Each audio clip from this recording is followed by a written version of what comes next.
Welcome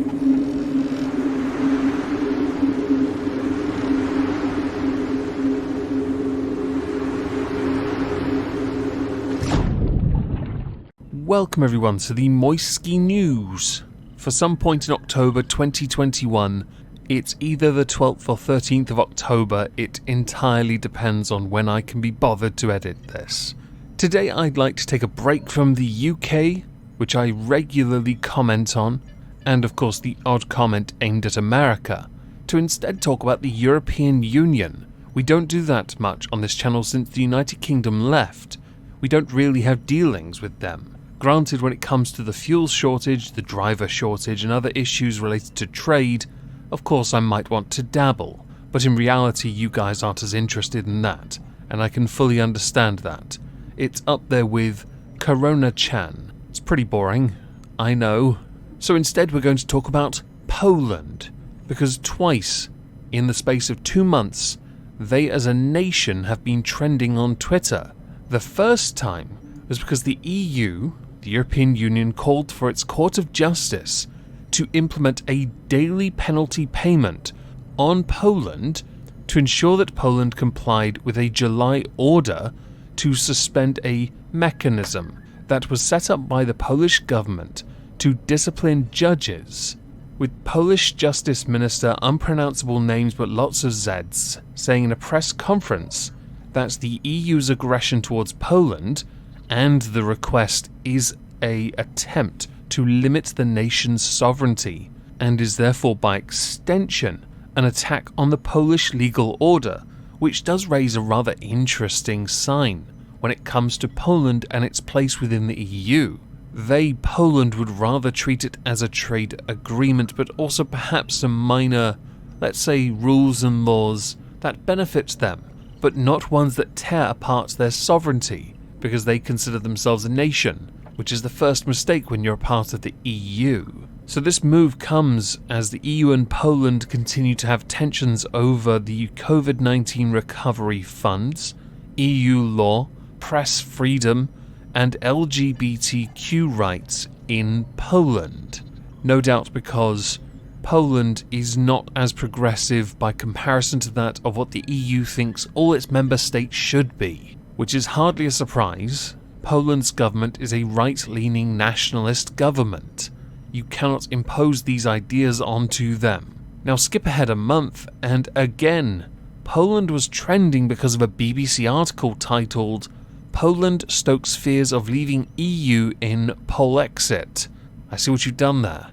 A play on of Brexit, i.e. Britain exits, you've got Poland exit. That's so clever. I can't imagine why no one else thought of it.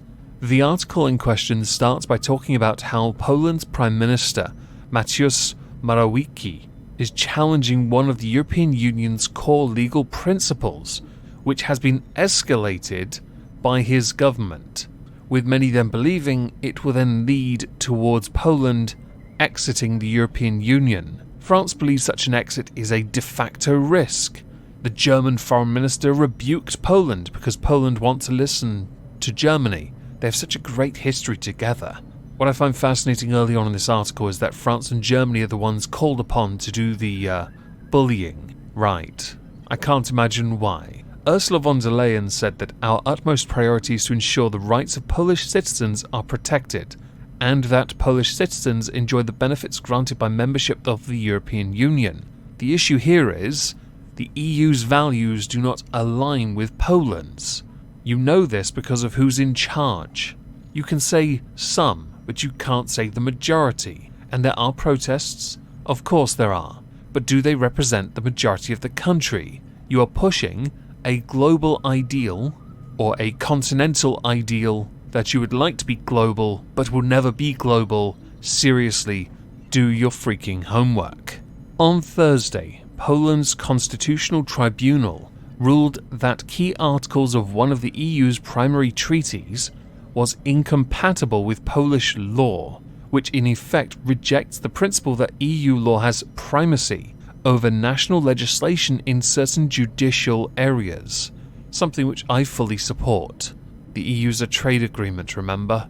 It's not meant to be telling you what you can and cannot do in your own country. A researcher at the Bingham Centre for the Rule of Law, when speaking to the BBC, said, "In practical terms, this ruling introduces aspects of a legal Polexit because it will deepen the problem of judicial cooperation between Polish and European courts, in particular the mutual recognition of judgments, and I think they are trying to protect their reform of the judiciary." So what had the Prime Minister been doing for the past 6 years where he's been challenging rulings at the EU's top court? He was seeking to stop Polish judges from using EU law to question the status of their colleagues appointed following those changes, among other things. But there is something rather interesting, because while there are many articles covering this, and while there are other articles indicating that France and Germany really are trying to lean on Poland to abide EU rules, it's like telling Hungary to do as it's told, and they just ignore you as well. Poland actually don't want to leave the EU in the slightest.